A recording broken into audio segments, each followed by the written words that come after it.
Paling Perdana.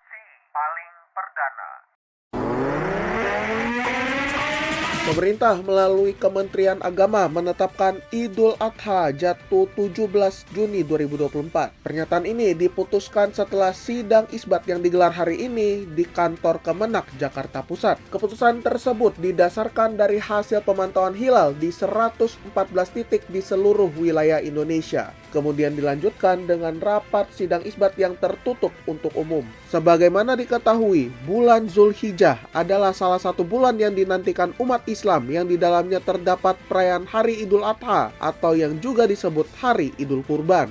Zulhijjah juga menjadi waktu puncak penyelenggaraan ibadah haji dan ibadah lainnya seperti puasa Arafah. Pada perayaan Idul Adha tahun ini, pemerintah telah menetapkan hari libur nasional pada 17 Juni 2024 dan memberikan cuti bersama pada hari berikutnya.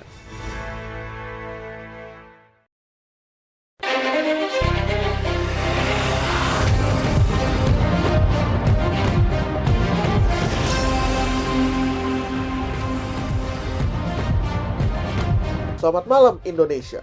DNP Evening News kembali hadir menyapa Anda dengan ragam berita faktual dan terkini. Edisi hari ini, Jumat 7 Juni 2024.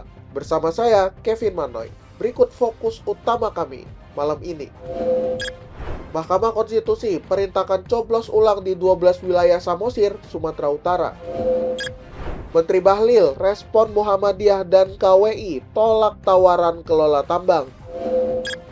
Serta kualitas udara Jakarta kembali masuk nomor 1 terburuk hari ini.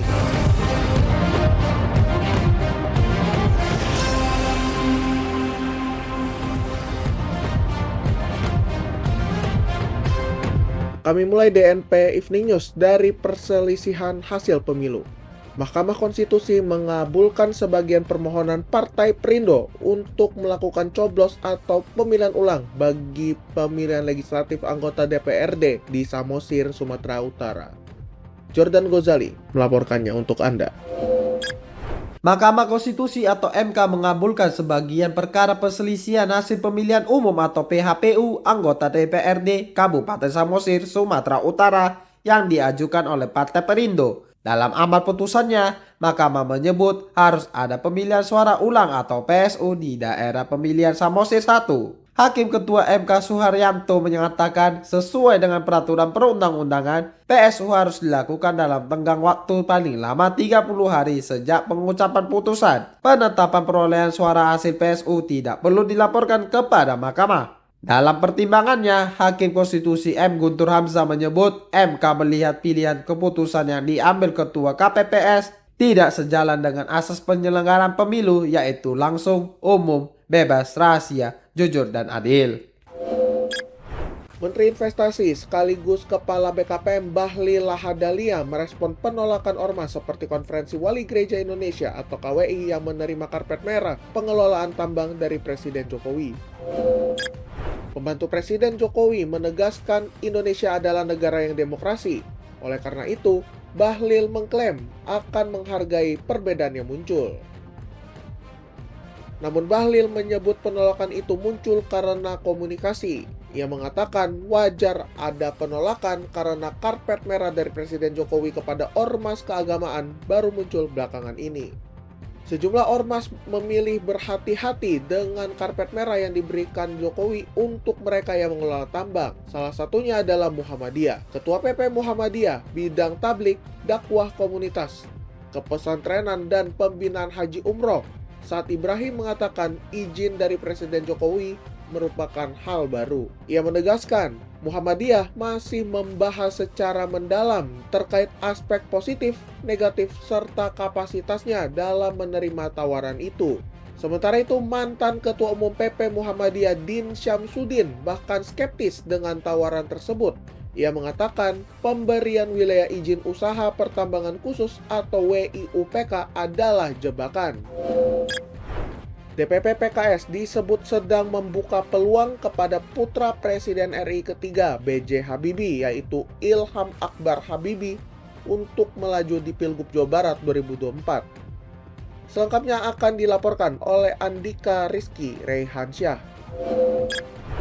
DPP PKS disebut sedang membuka peluang kepada putra Presiden RI ketiga B.J. Habibie, yaitu Ilham Akbar Habibie, untuk melaju di Pilgub Jawa Barat 2024. Selengkapnya akan dilaporkan oleh Andika Rizky Rehansyah. Persaingan sengit merebut dukungan dalam Pilkada Jawa Barat 2024 semakin panas.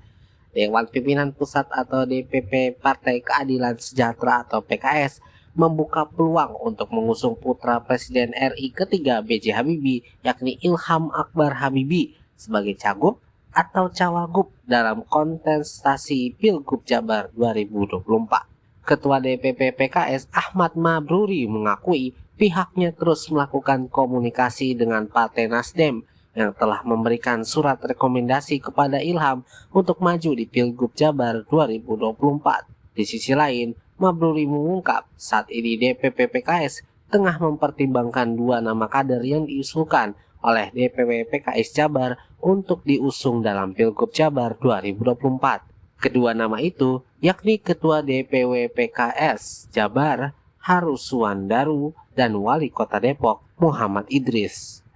Sebelumnya, Ilham telah menerima surat rekomendasi dari DPP Partai Nasdem untuk menjadi cagup atau cawagup di Pilgub Jabar 2024. Surat rekomendasi itu diberikan langsung oleh Ketua Umum Partai Nasdem Surya Paloh kepada Ilham di Nasdem Tower, Jakarta pada Kamis 6 Juni lalu. Ilham mengaku awalnya tidak tertarik untuk terjun ke kancah politik. Namun usai berdiskusi dengan sejumlah orang, ia mengaku mendapatkan pencerahan.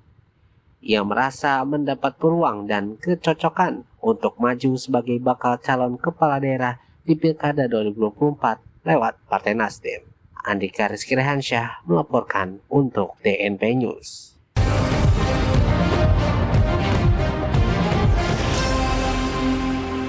Anda masih mendengarkan DNP Evening News, produksi DNP Media Network.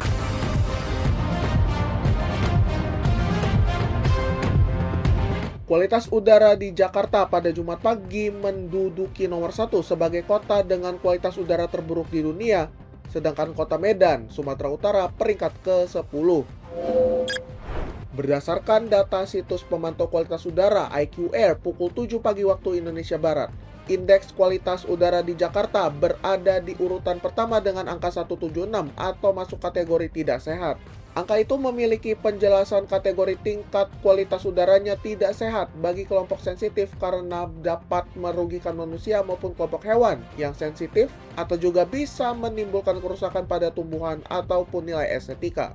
Menyusul Jakarta, kota dengan kualitas udara terburuk kedua adalah Hanoi, Vietnam dengan angka 163 dan juga urutan ketiga Dubai Uni Emirat Arab di angka 161. Urutan keempat ada Kinshasa di Kongo 158, urutan kelima Kairo Mesir di 151 dan urutan keenam Delhi India 151. Urutan ketujuh diduduki oleh Dhaka Bangladesh 133, urutan ke-8 Beijing di Tiongkok 122, urutan ke-9 Kampala di Uganda 120 dan urutan ke-10 Medan Sumatera Utara 117. Masyarakat disarankan memakai masker saat keluar rumah, mengurangi aktivitas di luar ruangan, menutup jendela, serta menggunakan penyaring udara. Otoritas Arab Saudi menghimbau pelaksanaan sholat Jumat beserta khotbahnya selama musim haji dipersingkat, mengingat adanya cuaca panas ekstrim yang terjadi hingga saat ini. Jordan Gozali melaporkannya untuk Anda. Otoritas Arab Saudi mengimbau agar pelaksanaan sholat Jumat beserta khotbahnya selama musim haji dipersingkat, mengingat panas ekstrim belakangan ini. Ketua Urusan Keagamaan di Masjidil Haram dan Masjid Nabawi Abdurrahman As-Sudais telah memberikan arahan ini kepada para imam dan khatib di kedua masjid suci alias Masjidil Haram dan Masjid Nabawi. Pengumuman ini juga dikeluarkan lantaran mempertimbangkan jemaat yang sholat di perlantaran tawaf, lantai atap, dan halaman. Selain itu, As-Sudais juga mengarahkan para imam di kedua masjid suci untuk meringankan jemaat dengan mengurangi jumlah bacaan Al-Quran dan memperpendek waktu antara azan dan iqamah selama musim haji. Hal ini juga memperhatikan banyaknya jemaat yang datang, termasuk yang lemah dan lanjut usia, serta untuk mengatasi kepadatan yang terjadi. Pusat Meteorologi Nasional Arab Saudi atau NCM memprediksi cuaca panas ekstrim bakal menerjang negeri minyak selama musim haji tahun ini. Kepala NCM Aiman Gulham mengatakan suhu tinggi harian di tempat-tempat suci selama musim haji berkisar antara 45 sampai 48 derajat Celcius. Selama siang hari, angin dengan debu juga bakal berhembus, khususnya di area-area terbuka dan jalan raya. Kecepatan angin diperkirakan sekitar 10-35 km per jam dengan kecepatan meningkat seiring dengan adanya awan petir. Jordan Gozali melaporkan untuk DMP Evening News.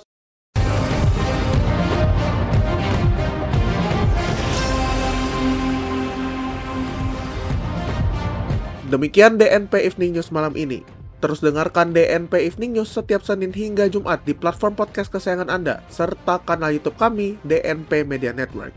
Beragam informasi menarik lainnya juga dapat Anda baca di news.dmnetwork.my.id. Layangkan kritik dan saran Anda melalui surel di redaksi online @dnpmedia.my.id. Master Cheng Yen mengatakan, menebarkan cinta kasih ke alam kehidupan adalah menebarkan cinta kasih di antara sesama umat manusia. Mewakili kerabat kerja bertugas, saya Kevin Manoy pamit undur diri. DNP News, lebih informatif, lebih terinformasi. Selamat malam Indonesia.